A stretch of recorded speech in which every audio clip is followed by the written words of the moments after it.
Oke Pak, kita balik lagi buat ngebahas topik terkait dengan properti ini Pak di Indonesia. Oke, one of the interesting facts yang kita dapatkan itu ternyata saat ini kita bicara Gen Z ya Pak. Gen Hmm, Z yang lahir dari tahun 96 ya, yang sekarang sedang semangat-semangatnya bekerja nih, rata-rata mereka adalah first jobber dengan umur berarti saat ini paling tua itu berapa? 28. 28. Hmm, Paling tuanya 28 ya. Berarti sudah harusnya sudah bekerja kurang lebih selama 6 tahun lah untuk mereka yang sudah lulus S1 nih. Nah, kita mendapati fakta bahwa saat ini tuh Gen Z jadi susah punya rumah, susah buat beli properti. Di di apa ya? By data kita lihat kenaikan harga properti sama apa kenaikan gaji saat ini itu kayaknya nggak stabil, nggak seimbang nih Pak gitu. Kita lihat ya, misalkan di daerah Jakarta sendiri, by data ternyata rata-rata pendapatan harga rumah itu minimal 17 kali gaji tahunan, Pak.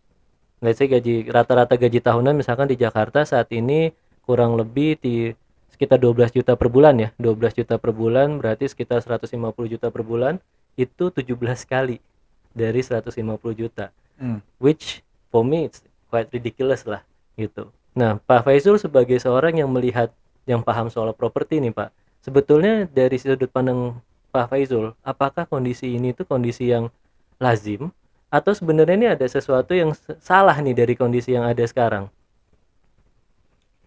Em, jadi soalnya tuh kayak is property affordable ya. Ya, betul. Jadi kalau kita tuh kemana-mana negara aja nggak ada rakyatnya yang mikir properti di negara aku tuh murah. Jadi nggak akan ada, right?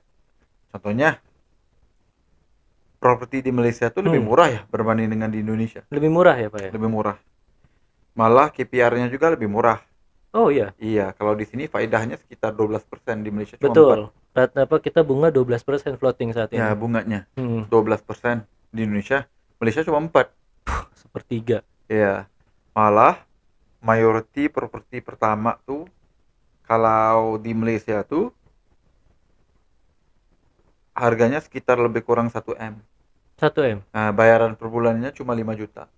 Wah, setengahnya kita loh Pak. Iya, ya karena KPR-nya mahal ya bunganya Iya, di sini tuh. betul betul. Ya.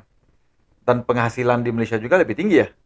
Karena fresh graduate itu kayaknya pendapatan mereka sekitar 8 juta per bulan. Wow, Right? setengahnya kita. So, income-nya lebih tinggi, Hmm, KPR-nya lebih murah, propertinya juga harga lebih murah. Yang itu yang 1 M tuh bisa dapat propertinya tuh size-nya sekitar 80 90 square meter. bu, Itu di ibu kota ya, itu kita bicara landed atau apartemen nih Pak? apartemen. Apartemen. Ya. Kalau Wow, landed sekitar 2 M. 2 M. Dan mungkin 1,5 jam daripada kota. Oh, cukup jauh juga ya secara jarak ya. Ya. Itu kan kalau landed ya. Ya. So, rumah itu mahal bandingkan apartemen. Ya. Tapi nggak ada orang yang di Malaysia tuh pikir harga rumah Malaysia tuh masih murah. Nah, mereka harus datang ke Indonesia nih Pak Ya, berarti. benar. Jadi kayaknya sama aja. Hmm. Nah, sebagai contoh, kayak yang paling parah tuh sebenarnya kalau kita tuh melihat tempat seperti Shenzhen. Shenzhen, China. Shenzhen itu kan di China, dia sebelahnya Hmm. di Hong Kong. Ya. Ya. Nah, rata penghasilan per bulannya tuh sekitar berapa ya kalau ikut datanya tuh? Eh, Mungkin sekitar 15 juta per bulan. 15 juta. Oke. Nah, 15 juta per bulan ya. Hmm. Which is 180 juta per tahun. Betul. Ya. Nah, tapi nilai propertinya itu minimalnya kalau Hmm. apartemen yang size-nya oke 80-90 square meter tuh di Shenzhen ya, kalau mau beli properti baru sekitar 30 miliar. Uh. Wow.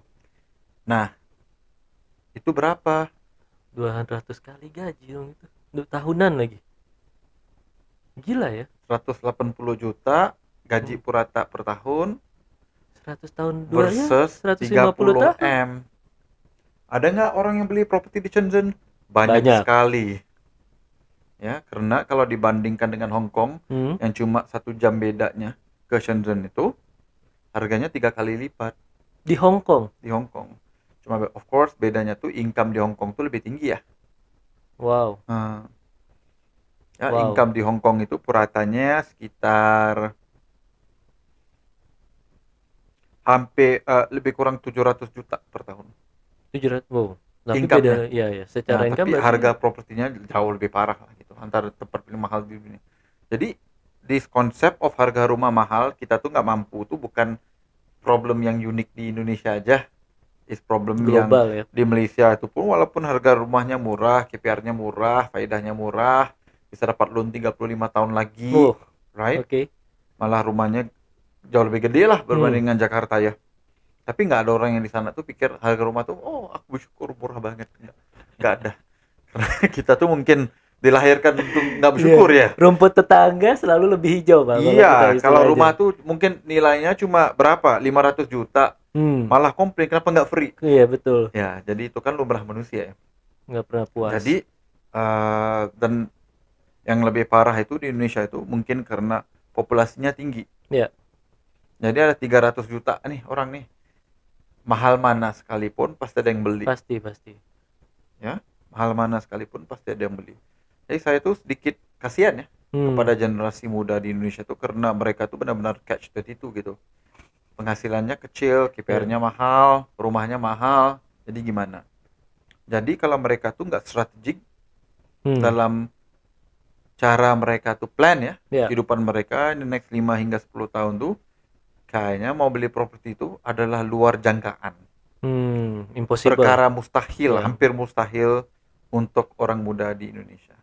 Nah, itu untuk mereka yang nggak ada planning, nggak ada rencana. Ya, untuk mereka yang hopefully menonton video ini, mungkin kita tuh bisa kasih beberapa suggestion Hmm, ataupun plan ya yang bisa meletakkan mereka tuh ahead berbanding dengan yang lain. ya.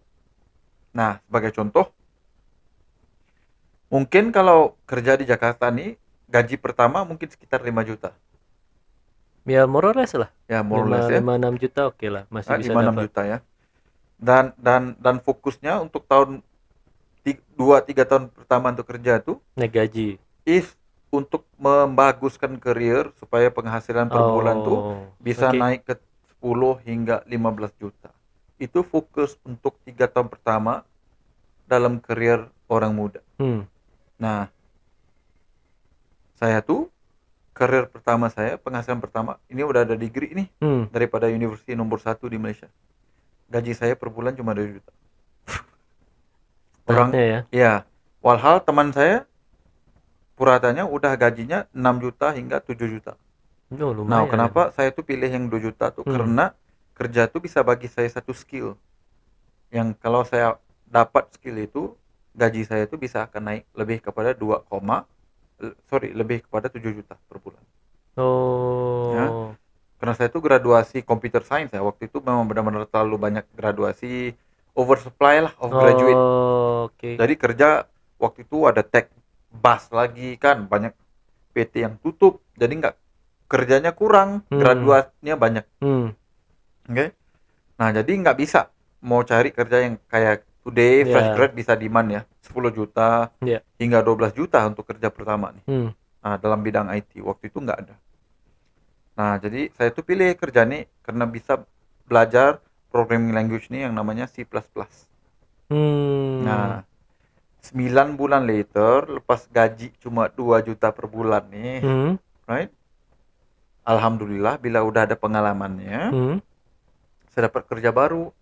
Nah, kerja baru nih gajinya terus naik ke 8 juta. Oh, malah Nah, banyak orang tuh akan pikir apa? Gaji 2 juta versus 5 juta, mereka pilih yang mana? 5 Pasti juta 5 lah. juta kan? Iyalah. Tapi Short 5 term. juta tuh nggak ada skillnya, nggak ada General value-nya. general knowledge aja Ya, gitu ya. lepas 3-4 tahun tuh pengalamannya nggak bagus, Hmm. right? Nggak belajar banyak. Jadi saya tuh pilih yang ini. Nah, nggak sampai 9 bulan gaji saya naik pergi ke 8. 8. 3 juta surplus. Ya, saya cuma korbankan 9 bulan untuk belajar sesuatu, menaikkan karir, dan boom, terus mengalahkan mereka yang pilih gaji lebih awal ini. Ya. Jadi kalau kalau mungkin kalau misalkan kita lihat waktu itu Pak Faizul, the take here is that Pak Faizul tuh mikir jangka panjang gitu dan bisa mendefine which skill is actually beneficial kan. Benar. Nah, Tapi apa maksudnya memikirkan jangka panjang pada saat teman-teman punya gaji yang lebih besar, harus diakui lah Pak, itu like something yang nggak gampang gitu. Apa sih yang di pikiran Pak Faizul pada saat Tapi itu? nggak jaga masa panjang juga. Kan cuma 9 bulan doang Exactly. pengorbanannya. Cuman kadang kan orang lihatnya, ya saat ini gue dapat 5, udah jelas nih 5 di depan. Daripada 2 ya 5 lah gitu. Dan mereka nggak mikirin tuh apakah bener nanti. Mereka kan bisa bilang ya 2 juta, tapi kalau kalau Pak Faizul mungkin gamenya melihat ada skill yang bisa dipelajari sehingga ada kemungkinan naik gaji gitu ya. Kadang orang nggak melihat itu kan Pak. Kayak apa Ya. iya gitu. Itu Kan kan semua tapi iming-iming gitu. tapi kita tuh kan fresh graduate ya. Hmm. Beratus ribu. Kita tuh benar-benar pekerja murahan loh. Hmm. Lu nggak ada pengalaman, lu nggak ada apa-apa yang bisa dipakai oleh PT itu waktu itu. Lu nggak Hmm. bisa buktikan apa-apa juga untuk demand 10 juta, 30 juta. Hmm. Not yet. Jadi fokus untuk first 3 hingga 5 tahun pertama di career tuh menurut saya kalau mau jadi orang muda ya hari ini Hmm. is to focus on learning dulu. Get Hmm. skill terlebih dahulu supaya saya suka quote ini. First you learn, then you earn. Uh, Learn sama earn itu bedanya cuma satu huruf L. L. First you learn dan buang L-nya itu dan you dapat earn. Nah, you have to remember bila saya buat yang kayak gini, kerja pertama saya ini ada degree nih di Iya. university nomor 1 di Malaysia nih. Cuma 2 juta. Tapi bila saya pakai filosofi yang ini, umur saya belum umur 30 tahun, umur 28, gaji saya udah naik ke 30 juta. Uh, Teman saya yang daripada awal tuh head startnya Stagnan. 8 juta Ya. kerja di bank. Waktu itu gajinya 15. Kesusul jauh ya. Jauh. Ya. Karena once you learn a skill set itu, yang banyak orang tuh nggak dapat belajar. Oh, nggak bisa karena nggak bisa korbankan short term ya. Ya. Ya, itu perkara yang nggak bisa dibuat oleh banyak orang. Jadi kita tuh jadi different gitu. Oke. Ya. Ya itu juga apalagi tadi Pak Faizul bilang asal dari number one university in Malaysia Pak. Sedangkan kalau kita lihat di sini, kalau misalkan berasal dari number one university in Indonesia, dan ketika ketika dan itu banyak lah beritanya ketika ngelamar demandnya tuh udah, wah saya ini lulusan universitas ini loh gitu. Tidak ada yang akhirnya mungkin ada ya cuman apa tapi nggak kesorot. Jadi dia step back. Kayak Pak Faisal kan mengakses situasi dan akhirnya mengambil keputusan based on the most logical the most logical action yang bisa diambil pada saat itulah, mengorbankan saat ini supaya dapat skill yang value-nya itu akan dihargai gitu. Jadi di sini penting juga nih buat para teman-teman 1% Club yang nonton bahwa memahami kira-kira skill set yang dibutuhkan di masa depan tuh apa yang penting untuk kita pelajari dan akhirnya memberikan value itu sebenarnya salah satu keahlian yang harus kita punya juga ya Pak. Kayak sekarang mungkin masih banyak juga yang tidak melihat AI nih contohnya ya kan, masih menganggap bahwa AI itu bukan sesuatu yang harus dipelajari, masih meremehkan lah AI. Sementara mungkin aja ke depan setahun 2 tahun lagi karena penyerapan teknologi sekarang makin cepat kan Pak. Hmm. Itu dibutuhkan daya expert yang kayak gitu. Jadi mungkin kemampuan untuk melihat skill apa yang dibutuhkan itu juga sangat penting berarti ya Pak Faizul ya. Mungkin ya itu kan sekadar betting ya. Kita tuh Hmm. bisa bikin prediksi. Kadang-kadang kita betul, kadang-kadang kita salah. Right? Menurut saya itu kalau bisa lihat masa depan, alhamdulillah bagus ya. Ya. Ya, tapi kalau nggak bisa juga nggak apa-apa, karena skill tuh nggak bisa ditarik, pengalaman tuh nggak bisa ditarik. Oh, oke. Nah, jadi saran saya kepada orang muda adalah first 3 hingga 5 tahun, pick skills. Nomor 1. Nomor 2, English ya. Bahasa Inggris. Bahasa English itu penting. Nah, karena mereka yang ngerti English dengan mereka yang nggak ngerti English, kalau di Malaysia, premium gajinya 50%. Wow. Kerja yang sama. Di Indonesia nih kayaknya premiumnya 200 hingga 300%. 2 kali lipat ya minimal 2 ya. hingga 3 kali lipat. Nah, saya itu pernah kerja di Western Union ya.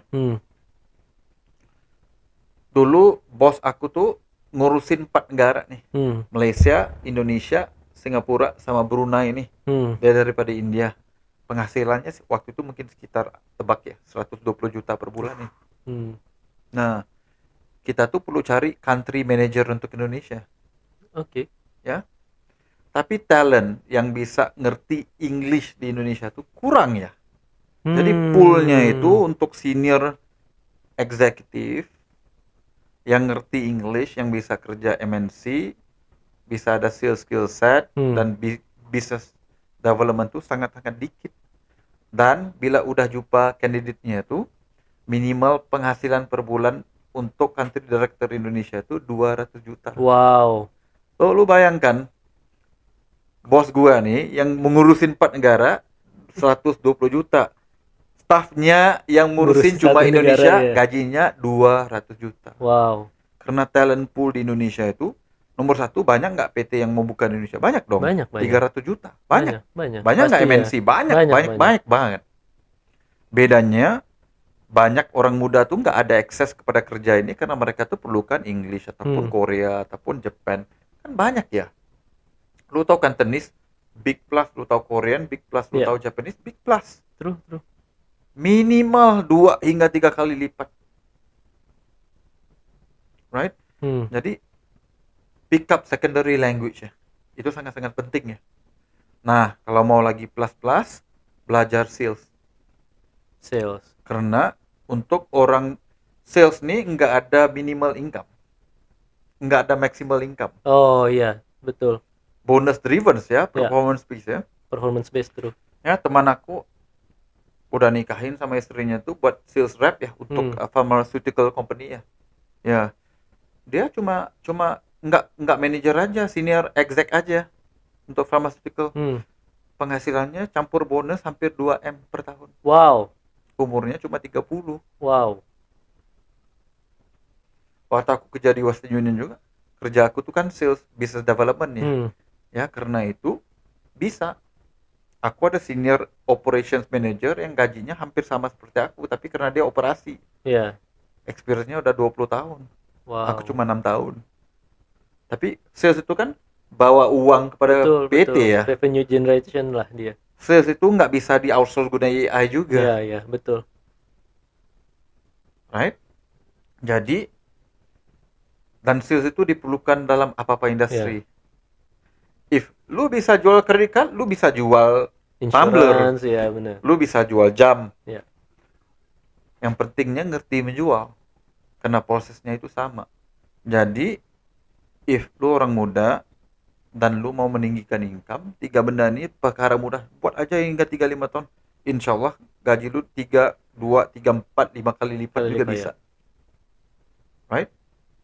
Nomor 1, first 3 tahun, 5 tahun tuh lebih kepada learn skill set rather than earning dulu. Right? Nomor 2, belajar secondary ataupun third language. Ya. Karena banyak PT-PT luar negara yang ada di Indonesia, mereka tuh perlukan karyawan yang multilingual gitu. Minimal Inggris lah tadi ya. Ya, aku pernah kenal orang kerjanya PA aja. Gajinya 20 juta. Wow. Karena bisa dia belajar Mandarin. Part time. Bosnya Cina semua. And it's a part time job. Dia belajar Mandarin itu part time. Oh, oke. Ya. Umurnya cuma 25. Wow. Gila. Nah, banyak engineer gajinya nggak sampai ya 20 juta nih. Dia cuma PA dong. Bukan merendahkan bukan merendahkan. Tapi biasanya engineer itu nggak patutnya income-nya lebih rendah berbanding dengan PA ya. Tapi karena dia tuh ngerti bahasa kedua, bahasa ketiga, English bisa, Mandarin bisa. Mandarin juga bisa. Nggak banyak orang yang ngerti Mandarin. Itu 20 juta tuh gaji asas pokok. Dan masih ada lagi allowance. Kayaknya 20 juta dia nggak perlu keluar duit apa-apa tuh Pak Mal. Semua bersih tuh buat dia. Dulu asalnya ada bisnis sendiri, ya udah ditutup aja bisnisnya. Karena ini lebih aman. Logik. 25 juta per bulan ya. Kerjanya dari rumah aja. Betul. Kalau bos aku panggil aku ke kantor, aman banget kok. Iya, realistis sih. Iya. Karena dual language. Ya mungkin boleh komen ya, Hmm, teman-teman yang udah ada apa tuh pengalaman ngerti dua language ataupun ya, tiga language tuh mungkin bisa cerita, bisa menggalakkan anak-anak muda yang lain tuh untuk belajar. ya, menginspirasi Ya, lah ini apa itu. shortcut loh, Ya, ya, benar-benar. betul, betul, betul. Hmm.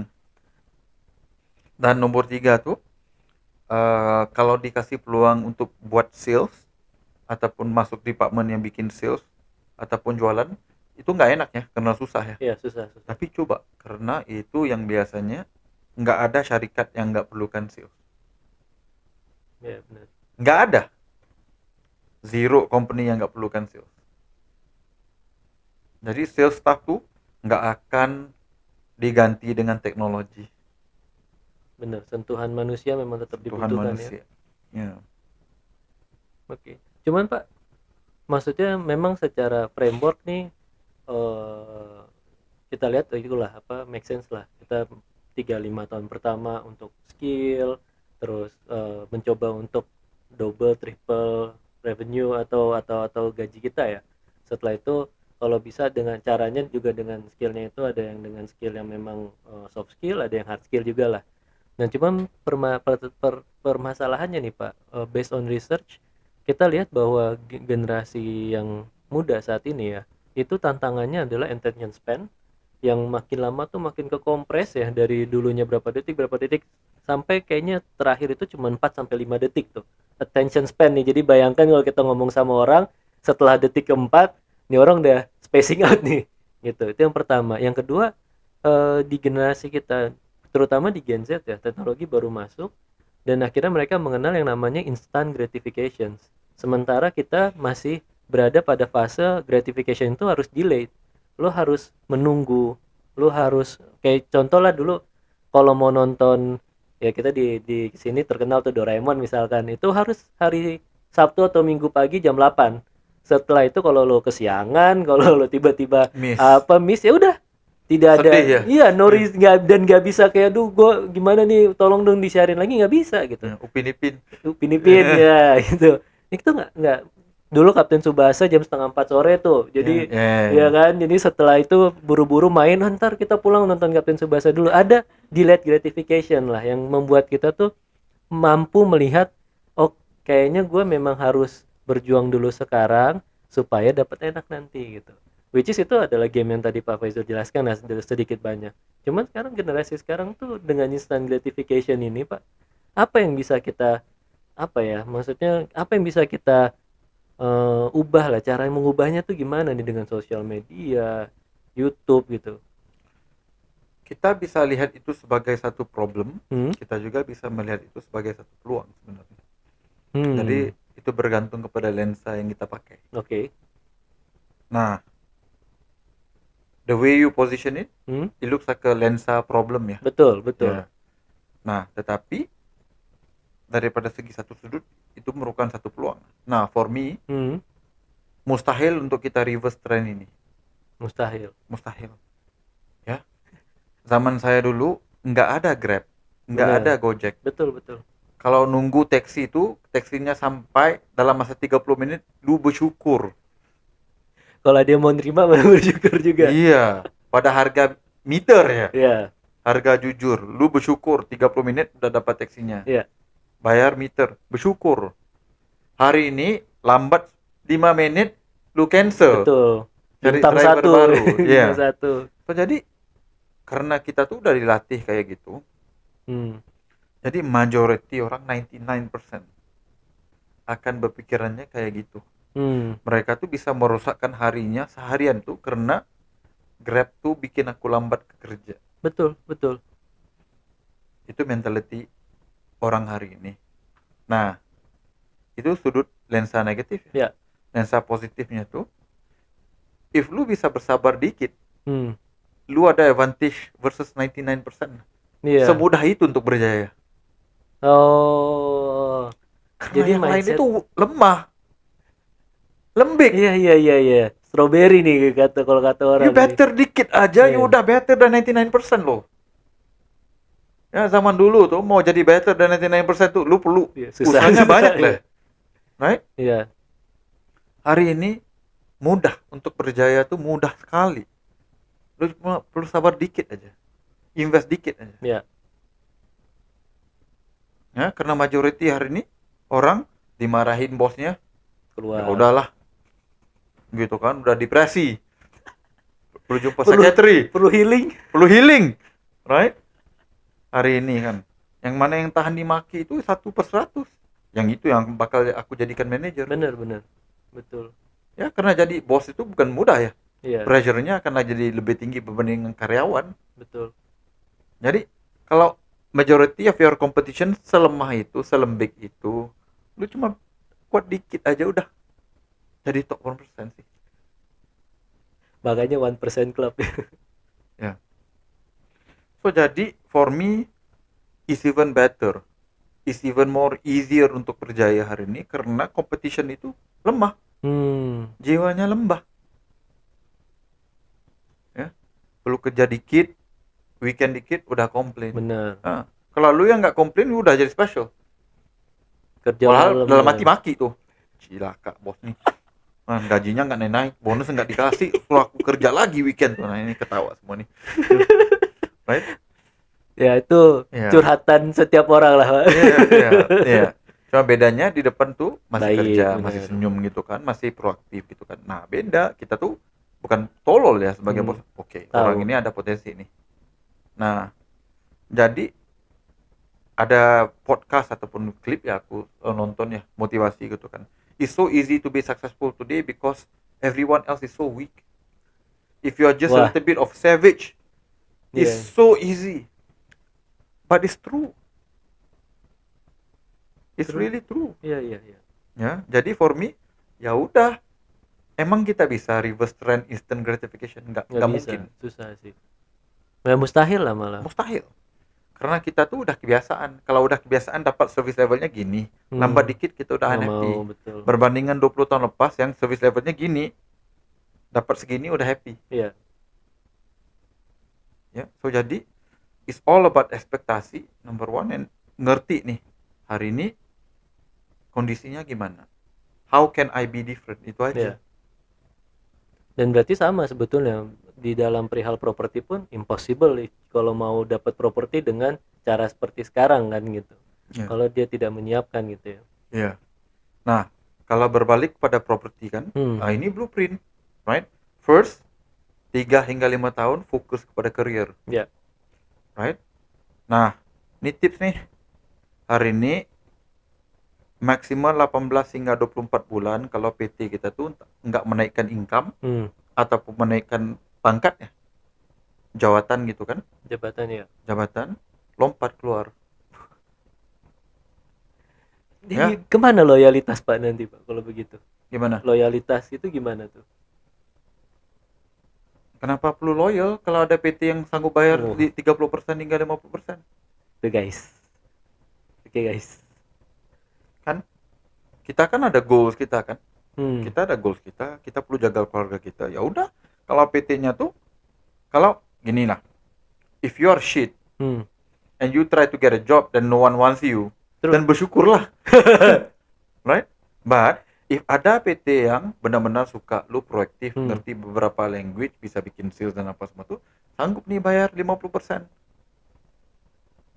Nah, lu ke bos lu bilang, lu nggak worth it kayak gini, fuck you lah, belah aja. Oh ya, true. Ya. Karena Tapi kalau mau ngomong baik-baik nggak apa-apa, bos. Ya. Aku gini, aku ada goalsnya mau beli rumah, aku mau nikah nih. Ya. Tapi kayaknya kalau gaji segini nih nggak bisa deh. Nah, aku udah coba interview, udah dapat nih offer gini.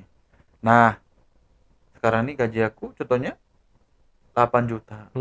PT baru nih mau kasih aku 15. Jujur aku bilang kalau bos bisa match 15 nih aku mau stay. Tapi kalau nggak bisa nggak apa-apa. Aku juga ngerti kemampuan cari. Kan ngomong baik-baik kayak Iya. gitu, berapa ramai yang bisa ngomong kayak gitu? Enggak. Kayaknya jarang deh. Jarang sekali yang bisa Iya. ngomong mature gitu. Nah, aku sebagai bos dengar gini, oh bagus ya orang ini nomor 1. Iya. Dia cerita masalahnya kenapa dia perlukan tuh. Bukan disloyal. Betul. Aku mau jaga keluarga, mau jaga mama, mau jaga istri gitu kan. Iya. Nggak And ada it's salah. very realistic Real, lah. It's a real Iya. things that we have to do as a itulah. Nomor 2, aku udah bikin banyak ekstra untuk PT nih. Iya. Ya. Nomor 3, aku udah ada offer gitu. Malah kalau bosnya tuh bisa match, aku mau stay karena aku lebih suka Di culture sini ya. sini dan apa semua tuh aku suka respect bos juga gitu kan. Kenapa mau marah? Right? Nah, kalau nggak bisa, maksudnya dia nggak mampu. Malah kalau si bosnya ini marah ya malah jadi red flag juga buat kita kan. Iya, Kayak jadi oke, lu so udah tahu. ya cuma pengen meres gua doang dong Iya, gitu ya. maksudnya lu mau cheap, cheap labor aja, Ya, ya. true true. Jadi ya udah pergi aja kalau gitu. Aku selalu ngomong pada staff-staff aku, if someone wants to offer you 30 to 50% more and we cannot match you for the same thing, jalan aku bagi restu because I want you to do better in life. Hmm, Dan mungkin lu nggak bisa buat eh, kita tuh nggak bisa karena kebutuhan kita tuh nggak setinggi itu di ya, sini kan. ya. So it's okay, it's nothing personal. Ya. So for me dulu waktu jadi karyawan Hmm. lompat kerja setiap 2-3 tahun. Hmm. Hmm. Dan itu membantu untuk meningkatkan itu Iya. akhirnya ya, Pak. Ya, so again skill, language, dan sales skill itulah, Ya, right? Dan setiap 2-3 tahun tuh lompat kerja. ya. So daripada 2 juta naik ke 8. 8. Itu aku berhenti 8 tuh, gajinya 0. Jual credit card untuk dapat commission karena mau Hmm. belajar sales skill. Hmm. Nah, tapi Purata di situ sekitar 8 juta gitu. Oke. Lalu ditawarin kerja sama bank lepas Hmm. 1 tahun. Nah, minimal gajinya 8 juta. Oke, Hmm. tapi karena dapat skill juga tapi dapat 8 juta. Ya, Yang di programming itu udah nggak udah ada enggak. skill baru, ya. Jadi aku ambil. Udah konfirmasi naik gajinya ke 12 juta. Aku stay 2 tahun, 3 tahun. Hingga gajinya naik pergi ke 13 juta gitu. Langsung interview lagi lepas 3 tahun, nggak sampai 3 tahun. Hmm. Nih, Western Union ini mau offer 30. Lu langsung Ya, loncatnya jauh ya? iya. Malah waktu itu aku kerja Standard Chartered. Mereka bilang mau counter offer, mau kasih ekstra 2 juta. Aku bilang Jauh. susah, Jauh. jauh banget bedanya. Aku suka kerja di Standard Chartered itu, aku suka. Pas soalnya jauh, Hmm. right? Jadi aku pilih kerja yang bisa kasih penghasilan yang lebih gede. Dan mereka nggak benci aku juga karena udah Iya, iya, iya. gimana lagi, memang nggak bisa matching Realistis kan? lah, Iya. realistis betul. Hmm. I see. Dan di Western Union aku stay-nya 5 tahun, Oh, itu yang paling lama berarti ya, paling Pak ya? lama. Karena gaji aku daripada 30 juta tuh naik Hmm. ke eh, 60, Wow. nggak sampai 5 tahun. Jadi selalu ke double, nggak sampai 5 tahun tuh ke double lagi ya. Walau Ih, kerjanya sama aja. Walau ya. kerjanya sama. Cuma di WU tuh benar-benar aku tuh nggak kerja untuk skill. Kerjanya memang benar-benar ruang aja. Eh, nggak belajar apa-apa yang Ya, baru. jadi Tapi ya udahlah saatnya 31 mau ya. tahun. Itu penghasilannya Hmm. udah berapa? Berapa Udah puluh udah ya. udah Aman lah. iyalah. Lebih dari aman lah, Pak, itu Iya, udah hingga mewah bisa lah. beli 20 properti aku karena itu. Karena aku kerja untuk beli properti aja Saya sebenarnya. jadi bos properti sekarang. Oh, jadi aku benar-benar kerja Western Union itu bukan karena aku suka kerja, enggak. Tapi kerja itu bisa kasih aku penghasilan yang bisa aku beli banyak properti. Ya, that's why Pak Faizul adalah salah satu orang yang sangat relevan sekali untuk ditanya gimana sih buat beli properti gitu. Karena Pak Faizul juga sebetulnya sekarang punya 30 properti ya, Pak, lebih ya? Belinya udah lebih 60. 60 Pak, Ya, sekarang, udah Pak. tua, Pak. Eh, Iya, Pak. Oke lah. Jadi 60 properti. kalau Wah, di luar Malaysia ya. biasa ya. Iya. Oke. Jadi tapi kalau misal Pak Faizul bilang 3 sampai 5 tahun pertama, artinya game 3 sampai 5 tahun pertama adalah menyewa properti dulu ya, Pak? Bisa buat dua. Satu, menyewa. Oke. Oke. Tapi saya nggak suka gitu. Saya tuh jenis yang kalau udah bisa dapat KPR, ya, terus beli. Syaratnya tuh properti yang dibeli itu hasil sewanya tuh lebih tinggi daripada KPR-nya. Oh, biaya sewanya. Bisa Jadi kita dapat lebih. menyewakan misalkan KPR kita 3 juta, kita sewakan 3,5 juta gitu ya. Bisa gitu, Pak, mendapat yang segitu gitu. Bisa.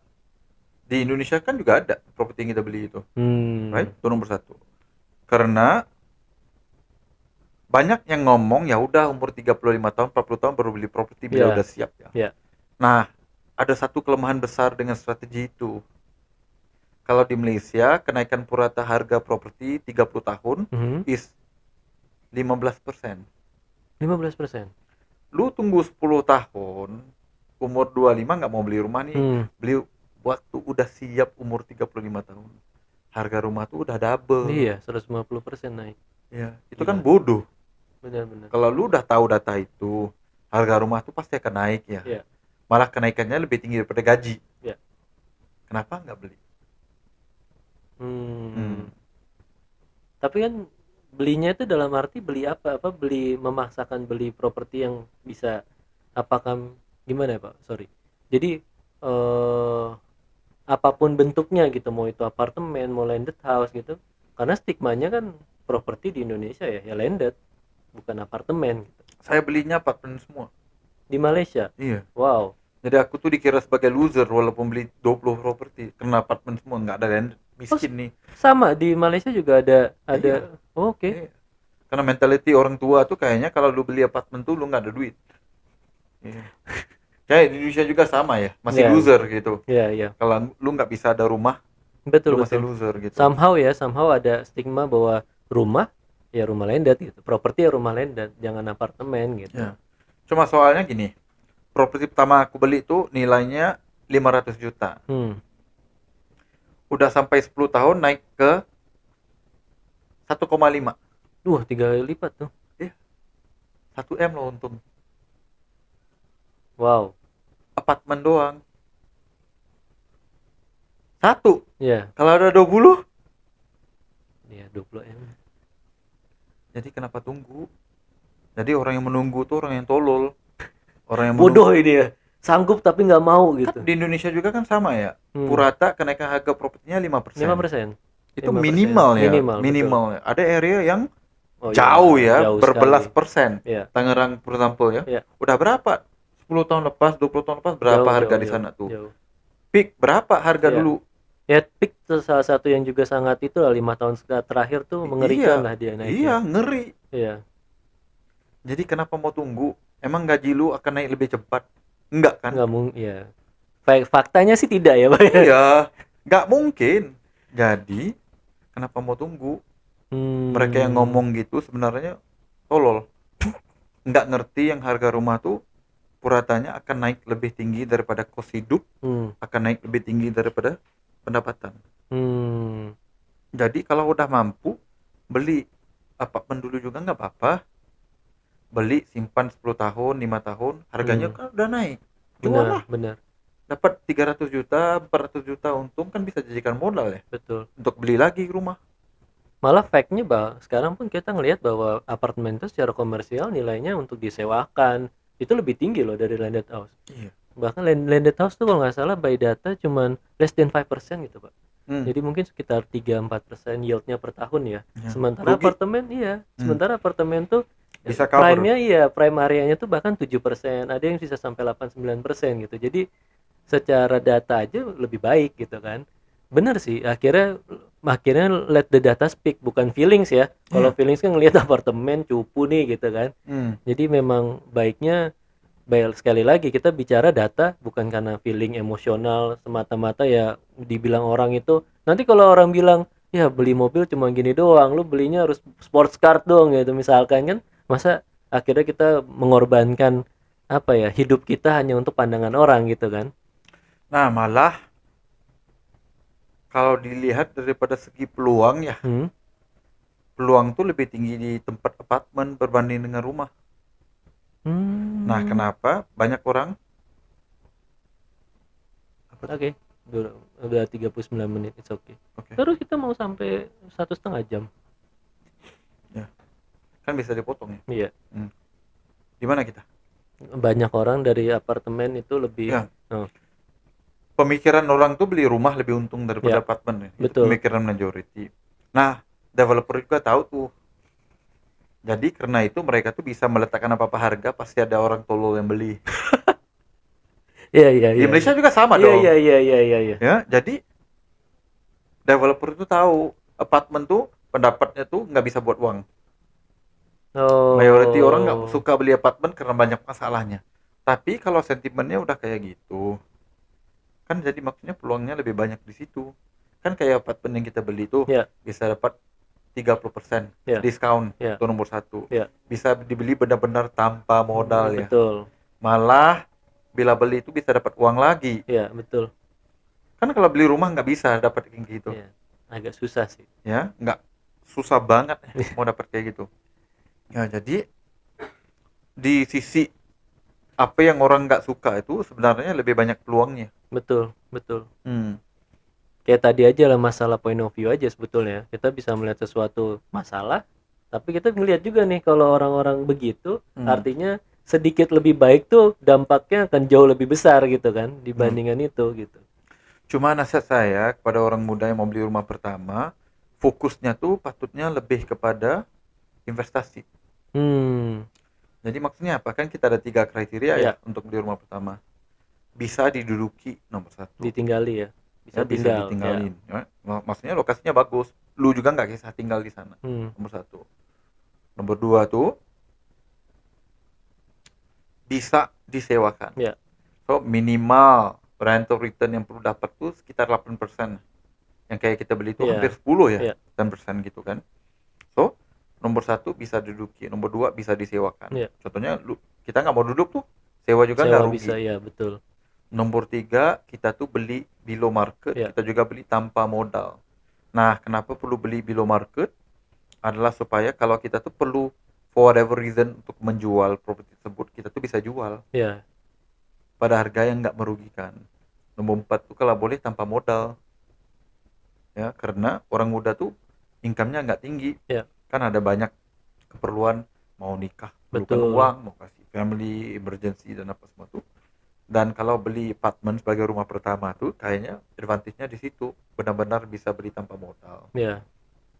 Dan mungkin kalau bisa menambahkan yang terakhir, harus yang siap nih Pak, propertinya. Jangan yang baru peletakan batu pertama gitu, karena penyakitnya janjinya 2 tahun, Benar. selesainya 20 tahun. Iya, kalau di Indonesia tuh mungkin perlu lebih hati-hati ya. So jadi beli yang apartemen yang udah siap, Bener, guys. bener, Ya, yang kita tuh bisa lihat kondisinya bener. gimana gitu Speknya kan. udah jelas nih, bukan Ya, nama iming-iming lagi ya, nih. ya, ya, ya. Hati-hati. Bener, itu Eh, dia. Oke, jadi I think garis Nah, sebagai cowok ya, eh, bayangkan ya kalau kita penuhi kriteria ini nih, belinya tanpa modal, bisa dapat cash lagi, hmm, bisa duduk nih, karena lokasinya bisa oke, tinggal, bisa bisa bisa disewakan, ya, nggak rugi. Dan yang apa tuh? Bisa jual, bisa jual, bisa tinggal, bisa tinggal, bisa sewa dan sewa, tanpa modal, ya. ya. Nah, lagi bagus Hmm, kalau dapat beli bawah pada harga pasaran bisa ya. dapat uang lagi. Hmm, Nah, untuk cowok for example yang masih bawah pada 30 nih, hmm, kita tuh bisa loh di Indonesia tuh mencari apartemen yang bisa penuhi kriteria yang kayak gini tuh. hmm, Yang bisa tuh lagi kalau kita beli tuh bisa dapat modal ya. Cashback 50 ya. hingga 100 juta. Hmm. Kan aman ya. Ya, Kalau udah mau nikah, ketemu keluarga calonnya gitu, bilangnya rumah udah ada, udah Pak. Uang nikahnya udah siap, udah. siap Pak. Ah. Rumah lokasinya di mana? Oh, di Jakarta. Hmm, Hmm, keren. Ya. Walhal tanpa modal ya. ya, Nah, tapi itu bedanya kalau kita tuh ada strategi dan ada ilmu, betul. berbandingkan orang yang nggak ada goals, nggak ada strategi, nggak ada ilmu. Nih, let it Ya, flow aja, let it flow aja gitu ya. ya malah. Banyak orang tuh mengambil approach yang whereby ya udah kita nikah aja dulu, rezekinya pasti lebih Betul, betul, murah, lepas betul, betul, ya benar, tapi soalnya bebannya juga pasti lagi banyak betul. udah nikah nanti. Ya itu yang harus dipahami sih. Ketika satu-satu mungkin tadinya Hmm. fine gitu, pas nyamber berdua kan ada adjustment lagi. Ternyata bukannya makin hemat malah makin nambah ke sana, kita harus nabung buat ini, kita harus menyiapkan ini itu lagi kan. Ya, kalau udah ada baby, Uh, mahal sekali, mantap. mahal sekali. Ternyata anggaran pampers nggak kepikiran, anggaran Ya, susu nggak medicalnya kepikiran mau ya. beranak tuh berapa dong kalau di Bener, sini? lahiran ya, Ya, bener-bener. hmm. Ya itulah, kadang-kadang kira memang bener, bukan kadang-kadang ya, sudah barang pasti sih kita melakukan perencanaan yang kita Pak Faizal bilang itu udah jadi sebuah kewajiban lagi. Nggak Ya, bisa kita nggak melakukan kayak tadi lah. Memang kalau selama setahun 2 tahun nggak naik gaji, oh nggak apa-apa gitu. Harus logik gitu, harus realistis.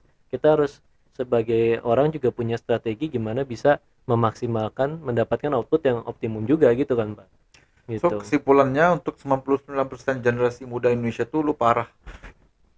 Nah, Bodoh ini. mau beli properti itu susah ya untuk lu. Ya, Tapi untuk the 1% yang ngerti konsep, nggak apa-apa aku kalah dulu. ya, Untuk 6 bulan pertama, 1 tahun pertama, even 2 tahun pertama, belajar skill, belajar language baru, ya, right? learn Lu akan sales bisa ya. pecut. Hmm, Soalnya nggak lama, karena orang lain tuh nggak bisa mengorbankan 6 bulan ataupun 1 tahun tuh. Kalau kita tuh bisa, advantage-nya tuh jauh lebih besar ya, sebenarnya.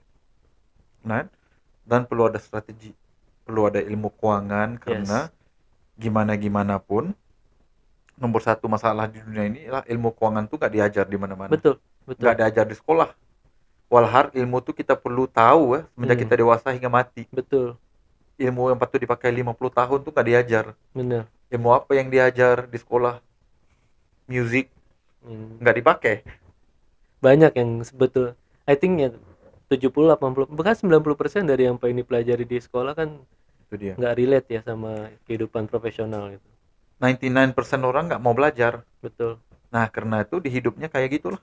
Beli rumah pertama mungkin umur 35, 40 tahun. Hmm, Right? Mereka pikir beli apartemen tuh loser. betul. Ya. Nggak tahu Jadi, data. ya tunggunya bila rumah udah mahal baru mau beli waktu itu kan. Nah, but if you have a plan, lu bisa jadi a lot better compared Ya, to the 99% karena mereka tuh banyak hidupnya tuh nggak ada plan. Hmm. oke. Jadi gitu ya guys. Buat para teman-teman yang mau jadi 1% Club, intinya adalah direncanakan dengan rapih lah. Jadi kita hidup itu nggak selamanya harus FOMO, nggak selamanya harus ngikutin tren, ngikutin dengar omongan orang yang akhirnya hanya menjebak, akhirnya jadi trap aja nih di pikiran kita nih. Kita belajar untuk sedikit mendelay apa yang kita senangi gitu ya. Mungkin kayak tadi Pak Faizul bilang, instead of mengincar gaji gede dulu, incarlah skill yang bisa ngebuat lu jadi seorang yang high value gitu ya.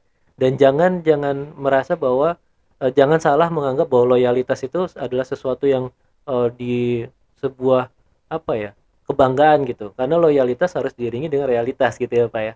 Oke, dan balik lagi, awalnya kita pikir Gen Z generasi muda itu mustahil dapat properti, ternyata ada sebuah cara, dan kalau lo ikutin aja cara-cara atau tips yang ada di video ini, insya Allah ya Pak, jadi 1% yang bisa membeli properti di kemudian hari. Oke, gitu aja Sebelum umur 30 udah ada sebelum properti. umur 30 Ya, udah di dapat Jakarta lagi.